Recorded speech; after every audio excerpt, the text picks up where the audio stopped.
ನಮಸ್ಕಾರ ಸ್ನೇಹಿತರೆ, ನೀವು ಇತ್ತೀಚೆಗೆ ಜಮೀನು ಅಥವಾ ಸೈಟ್ ಖರೀದಿ ಮಾಡಿ ಸಬ್ ರಿಜಿಸ್ಟ್ರಾರ್ ಕಚೇರಿಯಲ್ಲಿ ರಿಜಿಸ್ಟ್ರೇಷನ್ ಮಾಡಿಸಿ ಖುಷಿಯಾಗಿದ್ದೀರಾ? ಆಸ್ತಿ ಪತ್ರ ನನ್ನ ಕೈಲಿದೆ, ಇನ್ಮೇಲೆ ಈ ಜಮೀನು ಸಂಪೂರ್ಣವಾಗಿ ನನ್ನದೇ ಅಂತ ಅಂದ್ಕೊಂಡಿದ್ದೀರಾ?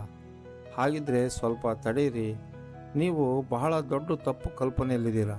ಬರೀ ರಿಜಿಸ್ಟ್ರೇಷನ್ ಆದ ತಕ್ಷಣ ಜಮೀನು ನಿಮ್ಮ ಹೆಸರಿಗೆ ಸಂಪೂರ್ಣವಾಗಿ ವರ್ಗಾವಣೆ ಆಗೋದಿಲ್ಲ. ಮ್ಯೂಟೇಷನ್ ಅಥವಾ ಖಾತೆ ಬದಲಾವಣೆ ಮಾಡಿಸ್ತಿದ್ರೆ ನಿಮ್ಮ ಕೋಟಿ ರೂಪಾಯಿ ಜಮೀನು ಕೂಡ ಕೈಬಿಟ್ಟು ಹೋಗುವ ಅಪಾಯದಲ್ಲಿರ್ತದೆ. ಅದು ಹೇಗೆ ಅಂತ ತಿಳ್ಕೊಳ್ಳೋಣ ಬನ್ನಿ ಸ್ನೇಹಿತರೆ. ಇಲ್ಲಿದೆ ಸಂಪೂರ್ಣ ವಿವರ. ಮೊದಲು ನಾವು ರಿಜಿಸ್ಟ್ರೇಷನ್ ಮತ್ತು ಮ್ಯೂಟೇಷನ್ ನಡುವಿನ ವ್ಯತ್ಯಾಸವನ್ನು ಅರ್ಥ ಮಾಡಿಕೊಳ್ಬೇಕು. ಸ್ನೇಹಿತರೆ, ರಿಜಿಸ್ಟ್ರೇಷನ್ನು ಇದು ಇಬ್ಬರು ವ್ಯಕ್ತಿಗಳ ನಡುವೆ ನಡೆದ ಖರೀದಿ ಮಾರಾಟದ ಒಪ್ಪಂದ, ಸೇಲ್ ಡೀಡ್ ಅಂತ ಕರಿತೀವಿ. ನೀವು ಸಬ್ ರಿಜಿಸ್ಟ್ರಿ ಆಫೀಸಲ್ಲಿ ಹಣ ಕೊಟ್ಟು ಜಮೀನು ಖರೀದಿಸಿದ್ದೀರಿ ಎಂಬುದಕ್ಕೆ ಇದೊಂದು ಕಾನೂನಾತ್ಮಕ ಸಾಕ್ಷಿ ಮಾತ್ರ. ಹಾಗಿದ್ರೆ ಮ್ಯೂಟೇಷನ್ನು ಇದು ಸರ್ಕಾರದ ಕಂದಾಯ ಇಲಾಖೆಯ ದಾಖಲೆಗಳಲ್ಲಿ ಹಳೆಯ ಮಾಲೀಕನ ಹೆಸರನ್ನು ತೆಗೆದು ನಿಮ್ಮ ಹೆಸರನ್ನು ನಮೂದಿಸುವ ಪ್ರಕ್ರಿಯೆ. ಬರೀ ರಿಜಿಸ್ಟ್ರೇಷನ್ ಮಾಡಿಸಿ ಮ್ಯೂಟೇಷನ್ ಮಾಡಿಸದೇ ಬಿಟ್ಟರೆ ಏನೆಲ್ಲ ತೊಂದರೆಗಳಾಗ್ಬೋದು ಗೊತ್ತಾ? ಮೊದಲನೇದು, ಪಾಣಿಯಲ್ಲಿ ಇನ್ನೂ ಹಳೆಯ ಮಾಲೀಕನ ಹೆಸರೇ ಇರ್ತದೆ. ಎರಡನೆಯದು, ಹಳೆಯ ಮಾಲೀಕನ ದುರಾಸೆಯಿಂದ ಪಹಣಿಯನ್ನು ಬಳಸಿ ಬ್ಯಾಂಕ್ನಲ್ಲಿ ಸಾಲ ಪಡಿಬೋದು ಅಥವಾ ಬೇರೆಯವರಿಗೆ ಮಾರಾಟ ಮಾಡಿ ಮೋಸನೂ ಮಾಡ್ಬೋದು. ಮೂರನೆಯದು, ನಾಳೆ ಸರ್ಕಾರ ಆ ಜಮೀನನ್ನು ಯಾವುದಾದರೂ ಯೋಜನೆಗೆ ವಶಪಡಿಸಿಕೊಂಡ್ರೆ ಅದನ್ನು ಲ್ಯಾಂಡ್ ಅಕ್ವಿಸಿಷನ್ ಅಂತ ಕರಿತೀವಿ. ಪರಿಹಾರದ ಹಣ ನಿಮಗೆ ಸಿಗೋದಿಲ್ಲ, ಬದಲಾಗಿ ಪಹಣಿಯಲ್ಲಿ ಯಾರ ಹೆಸರಿದೆಯೋ ಅವ್ರಿಗೆ ಹೋಗ್ತದೆ. ನಾಲ್ಕನೆಯದು, ನೀವು ಆ ಜಮೀನನ್ನು ಬೇರೆಯವರಿಗೆ ಮಾರಾಟ ಮಾಡಲು ಅಥವಾ ಬ್ಯಾಂಕ್ನಲ್ಲಿ ಲೋನ್ ಪಡೆಯಲು ಹೋದಾಗ ಮ್ಯೂಟೇಷನ್ ಪ್ರತಿ ಕಡ್ಡಾಯವಾಗಿ ಕೇಳ್ತಾರೆ.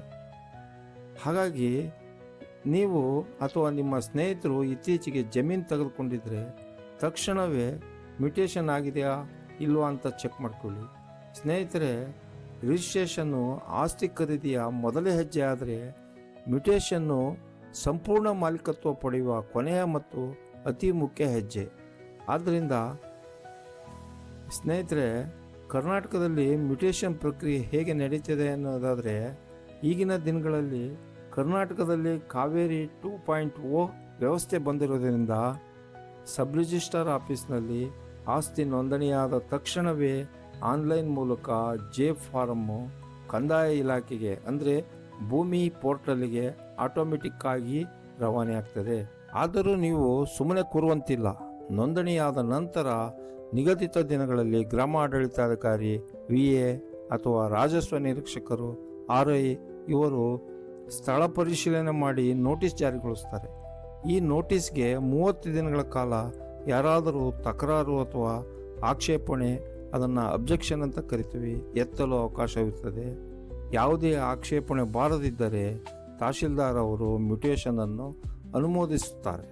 ತದನಂತರವೇ ನಿಮ್ಮ ಹೆಸರಿಗೆ ಹೊಸ RTC ಜನರೇಟ್ ಆಗ್ತದೆ. ಆದ್ದರಿಂದ ರಿಜಿಸ್ಟ್ರೇಷನ್ ಆದ ಮೇಲೆ ನಿಮ್ಮ ಮ್ಯೂಟೇಷನ್ ಸ್ಟೇಟಸ್ ಏನಾಗಿದೆ ಎಂಬುದನ್ನು ಭೂಮಿ ಪೋರ್ಟಲಲ್ಲಿ ಪರಿಶೀಲಿಸುತ್ತಿರಬೇಕು. ಈ ಮಾಹಿತಿ ನಿಮಗೆ ಉಪಯುಕ್ತ ಅನಿಸಿದರೆ ವಿಡಿಯೋಗೆ ಲೈಕ್ ಮಾಡಿ, ನಿಮ್ಮ ಕುಟುಂಬದವರು ಮತ್ತು ಸ್ನೇಹಿತರೊಂದಿಗೆ ಶೇರ್ ಮಾಡಿ.